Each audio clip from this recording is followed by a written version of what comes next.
Hi readers, welcome to my weekend books.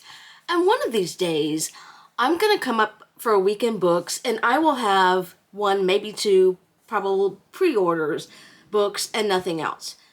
Today is not that day. I had an awesome weekend books. And let's get started.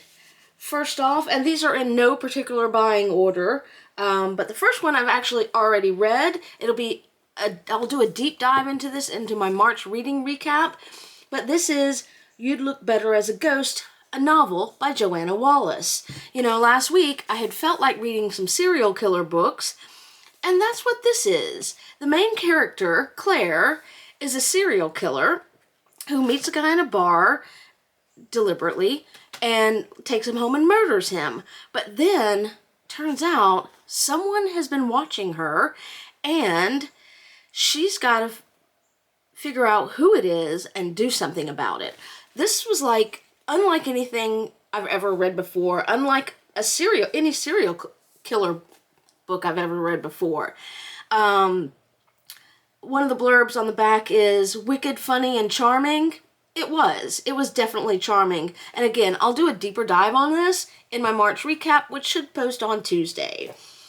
But let's move on. Oh, forgot to add, this book and several others that I picked up this week are largely based on stuff that I saw on the internet. This one, I was looking at new releases for April, and that was a book I had not heard of on any other site. It was a blog post, I believe. Then on Goodreads, Chuck Wendig, who is an author I follow, he wrote Black River Orchard and my favorite, The Book of Accidents.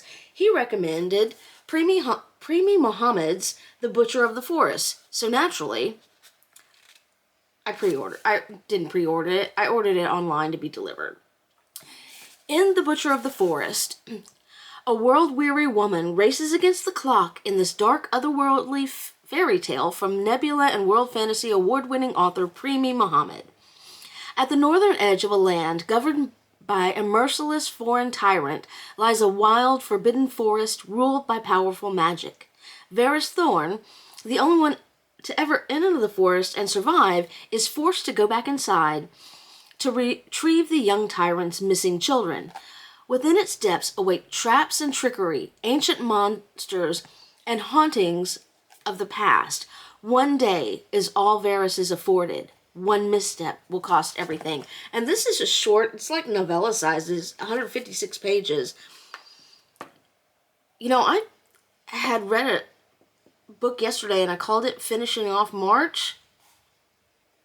I might add one more book in March. We'll see. Next up is another book. I cannot remember who recommended this.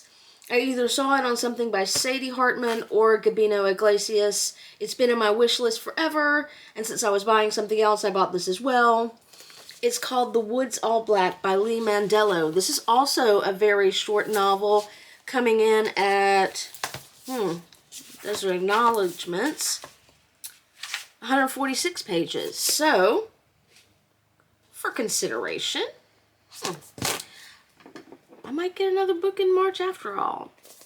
So, Leslie Bruin is assigned to the backwoods township of Spar Creek by the Frontier Nursing Service under its usual mandate: vaccinate the flock, birth babies, and weather the judgments of churchy locals who look at him and see a failed woman. This is 1920s Appalachia. Forged in the fires of the Western Front and reborn in the cafes of Paris, Leslie believes he can handle whatever is thrown at him. But Spar Creek holds a darkness beyond his nightmares. Something ugly festers within the local congregation, and its malice has focused on a young person they insist is an unruly tomboy who must be brought to heel. Violence is bubbling when Leslie arrives, ready to spill over, and he'll have to act fast if he intends to be of use. But the hills enfolding Spar Creek have a mind of their own, and the woods are haunted in ways Leslie does not understand. Well, another potential contender for last book of the month. Next up, I had forgotten that I pre-ordered this back in November. I did see this, something about this on one of Sadie Hartman's socials, either Substack or Patreon or somewhere. It is called Diavolo? Anywho, by Jennifer Thorne, who wrote Loot, which I've not read. This is 300 pages. It's not going to be a contender to possibly close out March. This is about family issues. Anna has only two rules for the Pace family destination vacations: tread lightly and survive. It isn't easy when she's the only one in the family who doesn't quite seem to fit in. Her twin brother, Benny, goes with the flow so much he's practically dissolved, and her older sister, Nicole, is so used to everyone, including her blandly docile husband and 2 kids, falling in line, that Anna often ends up in trouble for simply asking a question.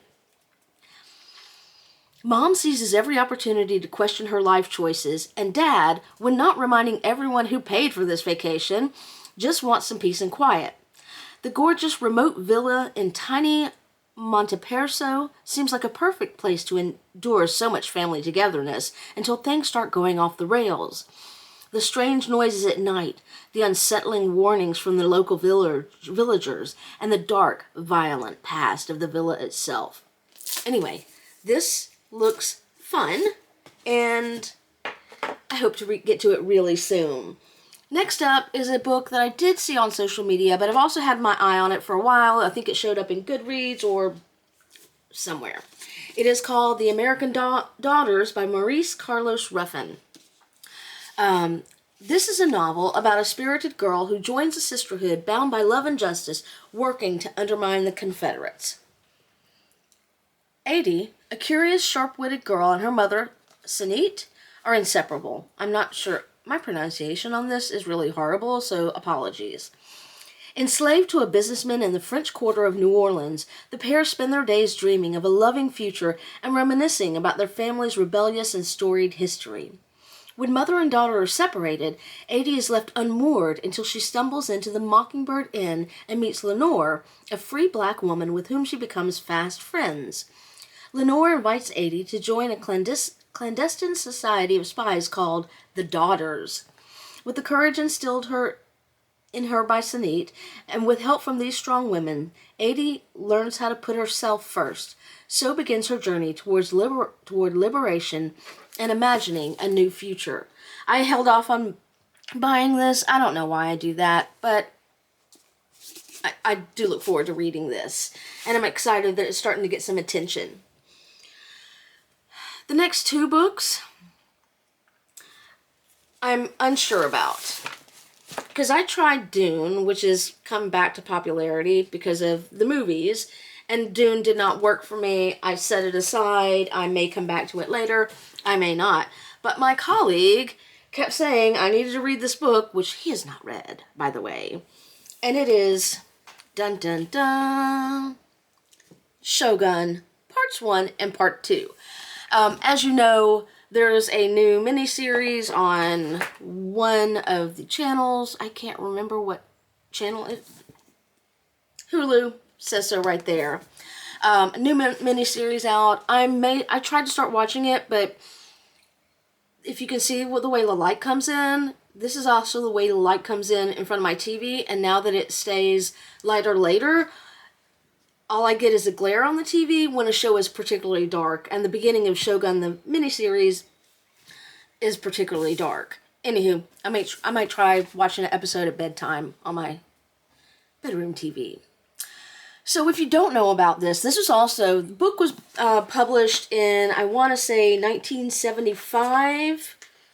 Yes, copyright 1975. And in the late 70s or early 80s, there was another TV miniseries that I'm pretty sure my dad watched. So this one's also kind of like a shout out to my dad, who, if you've watched any of my other videos, we recently passed the anniversary of his death.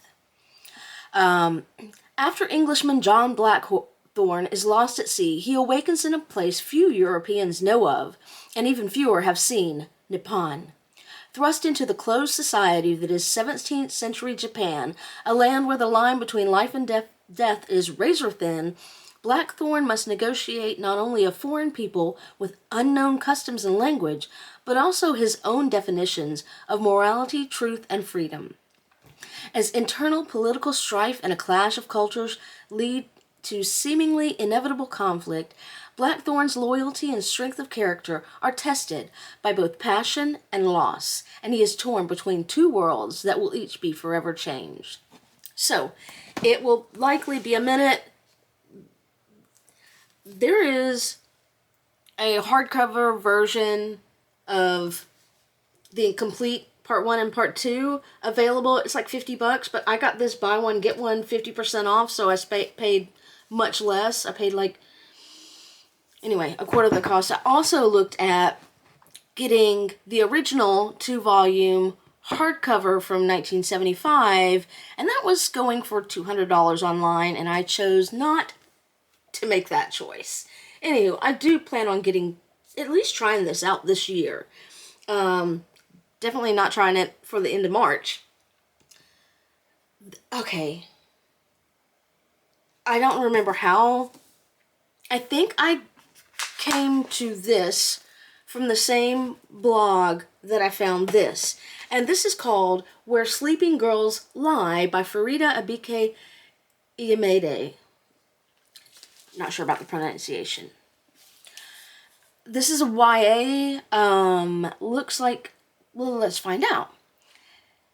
Okay, here's another pronunciation thing. The girl's name is Sade, which I want to say is Sade, but ever since Sade, now I don't know how to pronounce it. So anyway, Sade Hussein is starting her 3rd year of high school. This is a novel of dark academia. This time at the prestigious Alfred Nobel Academy boarding school. After being homeschooled, misfortune has been a constant companion throughout her life, but even Sade doesn't expect her new roommate, Elizabeth, I'm going to say it both ways, to disappear after Sade's first night, or for people to think she had something to do with it. With rumors swirling around her, Sade catches the attentions of the girls collectively known as the Unholy Trinity, and they bring her into their fold. Between learning more about them, especially Persephone, who Sade is inexplicably drawn to, and playing catch-up in class, Sade already has so much on her plate, but when it seems people don't care enough about what happened to Elizabeth, it's up to her and Elizabeth's best friend, Baz, to investigate. And then a student is found dead.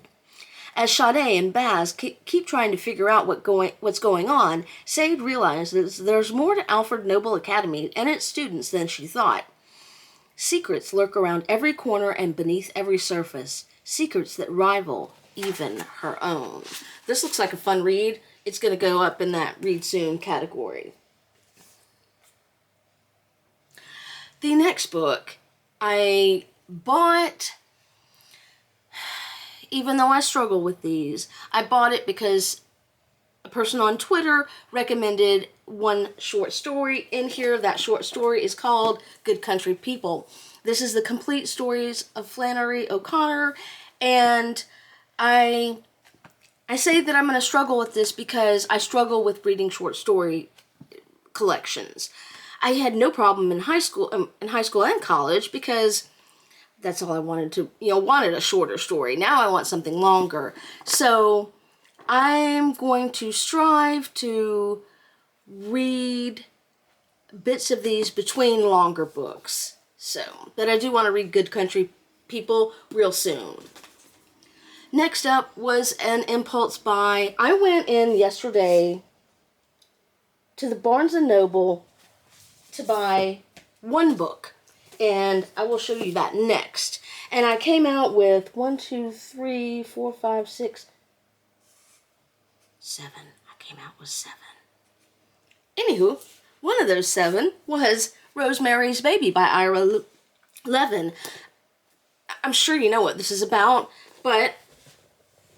and I know what it's about. I can't remember if I've seen the movie. If I have, it's been a long time.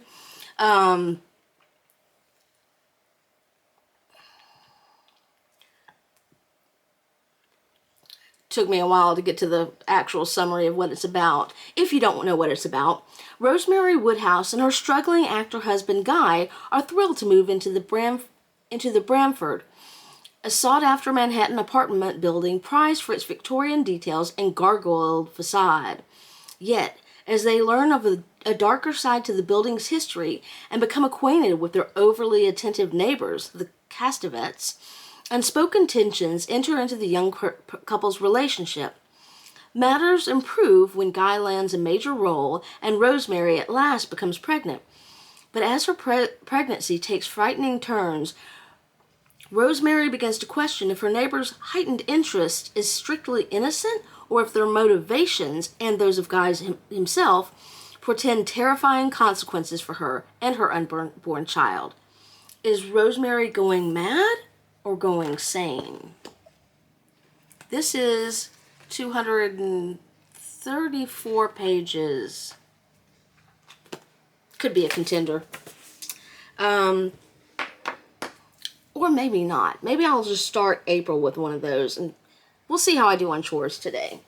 Anywho, so the reason I went to Barnes & Noble is to get this book, which I had seen and contemplated, and then said no, I'm not going to get it right now. But then Gabino Iglesias re-upped it on Twitter, and so there I go off to the Barnes & Noble to pick up The Cemetaery of Untold Stories by Julia Alvarez.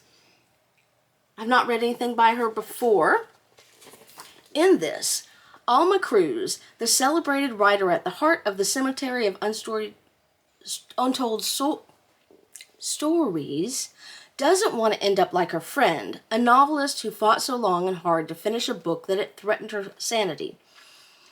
So when Alma inherits a small plot of land in the Dominican Republic, her homeland, she has the beautiful idea of turning it into a place to bury her untold stories, literally.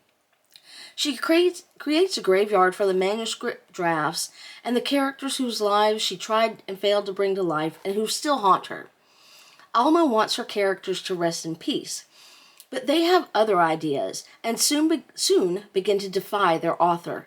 They talk back to her and talk to one another behind her back, rewriting and revising themselves. Philomena, a local woman hired as the groundskeeper, becomes a sympathetic listener to the secret tales unspooled by Alma's characters. Among them, Bienvenida, dictator Rafael Trujillo's abandoned wife who was erased from the official history, and Manuel Cruz, a doctor who fought in the Dominican underground and escaped to the United States. The Cemetaery of Untold Stories asks, whose stories get to be told and who's buried? Interesting. So, I look forward to that. Next up, yet another short story collection, which honestly I picked up because the artwork on this is fantastic, and it's got a foreword by Neil Gaiman, and that's another one that I'll have to just take it, in between books. I've not read any Harlan Ellison, but again, look at that cover. It's gorgeous. So, we'll see how those go. I need to get all my short story collections together and figure my shit out. Anywho, so that was a buy one, get one 50% off, and I just picked up this, largely because it had a blurb here by Paul Tremblay, and I thought it had an interesting premise. It said, another blurb calls it a ghost story and a love story. So, I'm all about the ghost story. Praise God, Never the Wind, 1996.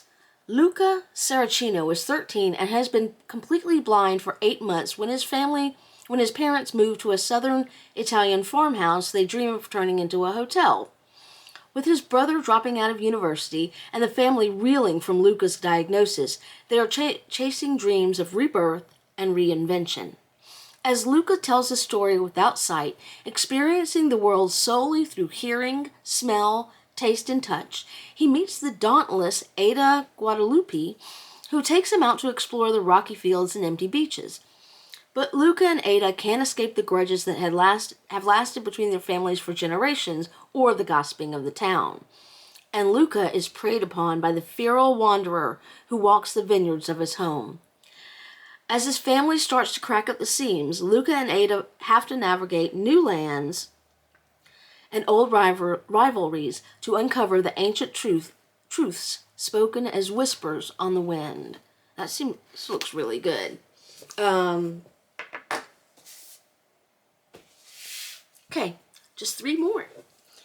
Okay, the next one, again, a blurb on the front by Josh Malerman, who wrote Bird Box and Mallory, love him, and this looks just awesome. I hope it is as fun as the Southern Book Club's Guide to Slaying Vampires, I think by Grady Hendrix, I think that was the name of it. I had adored that book. This is called Bless Your Heart by Lindy Ryan, and it has the same kind of feel as that. It's 1999 in Southeast Texas, and the Evans women, owners of the only funeral parlor in town, are keeping steady with normal business. The dead die, you bury them. End of story. That's how Ducey Evans has done it for the last 80 years, and her progeny, Lenore the experimenter and Grace, Lenore's soft-hearted daughter, have run Evans' funeral parlor for the last 15 years without drama. Ever since that god-awful mess that left 2 bodies in the ground and Grace raising her infant daughter, Luna, alone. But when town gossip, Mina Jean Murphy's body is brought for a regular burial and she rises from the dead instead, it's clear that the Strigoi, the original vampires, are back, and the Evans women are the ones who need to fight to protect their town. As more folks turn up dead, and Deputy Roger Taylor begins asking way too many questions, Ducey, Lenore, and Grace, and now Luna, must take up their blades and figure out who is behind the Strigoi's return. As the saying goes, what rises up must go back down. But as unspoken secrets and revelations spill from the past into the present, the Evans family must face that sometimes the dead aren't the only things you want to keep buried. So they call this a mystery horror novel with Southern charm. I hope this is as fun as it sounds like it could be. So,